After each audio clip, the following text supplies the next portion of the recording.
Let me say this clearly. You are not struggling because you lack technique. You are not struggling because you lack effort. And you are definitely not struggling because you lack desire.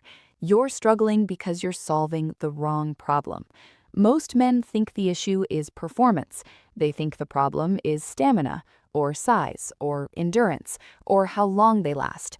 But the real problem starts long before any physical moment even begins.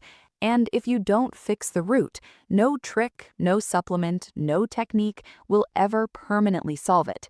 Stay with me, because what I'm about to explain will completely change how you see confidence, intimacy, and connection. Here's what almost every man does when something goes wrong. He tries harder, he researches techniques, he watches tutorials, he focuses on lasting longer. He becomes obsessed with fixing performance, but performance is rarely the real issue. The real issue is pressure.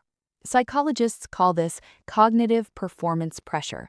The moment you enter an intimate situation thinking, don't mess this up, last longer, make sure she enjoys this, don't lose control, your brain shifts into evaluation mode, and evaluation mode activates stress. When stress rises, cortisol rises. When cortisol rises, blood flow changes, muscle tension increases, breathing shortens, and suddenly the exact thing you were trying to control becomes harder to control. This is not weakness. This is biology. Research published in the Journal of Sexual Medicine consistently shows that performance anxiety is one of the leading contributors to dissatisfaction and confidence loss in intimate relationships. Not ability, anxiety. You're trying to fix the output, but the real issue is internal state. If this is already making sense, type state in the comments. I want to know you're following this. Let's break this down deeper. When you focus on outcome, finishing too fast, not finishing fast enough, maintaining control, you disconnect from experience, and disconnection is the real problem. Intimacy is not mechanical, it's neurological and emotional. Your nervous system has two modes: sympathetic, fight or flight, parasympathetic, rest, connection, arousal. You cannot be in both at the same time. If you are mentally evaluating yourself, you are in sympathetic mode, and sympathetic mode is designed for survival, not connection. That means you're trying to perform while your body thinks it's under threat. Of course it won't cooperate. You're solving the wrong problem. You don't need more effort, you need less internal pressure. Now, before we go further, a quick note. This video and channel are for educational purposes only and do not provide medical advice. If you are experiencing ongoing physical or psychological concerns, always consult a qualified healthcare professional for personalized guidance. Now, let's continue. So, what is the real problem most men need to solve? It's not performance, it's presence. Presence means your attention is on sensation, connection, and your partner, not on self-evaluation. Presence lowers cortisol. Presence regulates breathing. Presence shifts your nervous system back into parasympathetic mode, and that's where natural confidence lives. Let me give you something practical. The next time you feel yourself trying too hard, pause mentally and ask, am I trying to control the outcome, or am I experiencing the moment? If you are trying to control the outcome, you are solving the wrong problem again. Shift your focus to, what do I feel right now? What does my partner feel? Am I breathing slowly? Slow your breath. 4 seconds in, 6 seconds out.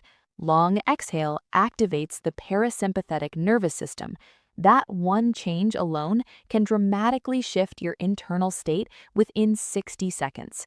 Here's another mistake. Many men believe confidence comes after performance improves. That is backwards. Confidence comes from self-trust, and self-trust comes from removing internal judgment. If you judge every moment, your body tightens. If you allow the moment, your body relaxes. Relaxation increases responsiveness. Responsiveness increases connection. Connection increases confidence. See the difference? You've been trying to force the result instead of building the foundation. Let's talk about communication.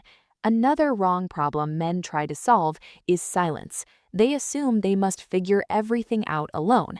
But research from relationship psychology consistently shows that couples who openly discuss intimacy report significantly higher satisfaction rates. Why? Because the pressure shifts from me performing to us connecting. When you talk openly, you remove mystery. When you remove mystery, you remove fear. When you remove fear, the body relaxes. And when the body relaxes, everything works better. Here's the truth that might challenge you. The men who feel the most confident are not the ones who try the hardest. They're the ones who stopped obsessing over performance and started focusing on connection. They stopped solving surface symptoms and started regulating their internal state. They breathe, they stay present, they communicate, they let go of perfection.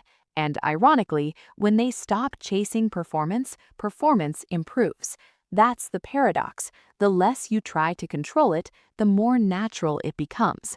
If this video is shifting how you think, hit subscribe and turn on notifications because we don't talk about surface level hacks here. We fix root problems, and root problems are psychological first. Let me leave you with this. If you are constantly trying to fix stamina, technique, or endurance without addressing anxiety, pressure, and self-judgment, you will stay stuck, not because you are incapable, but because you are focused on the wrong variable. Fix state, presence over performance, connection over control, breathing over tension. Confidence is not built by perfect execution, it's built by internal calm. You deserve to feel relaxed, confident, and connected, and that starts the moment you stop solving the wrong problem and start regulating the right one. Drop a comment below and tell me honestly, do you struggle more with pressure or self-judgment? I read every single one, and if this helped you, share it with someone who needs to hear it, because no one talks about this openly, but it's time we did. I'll see you in the next one.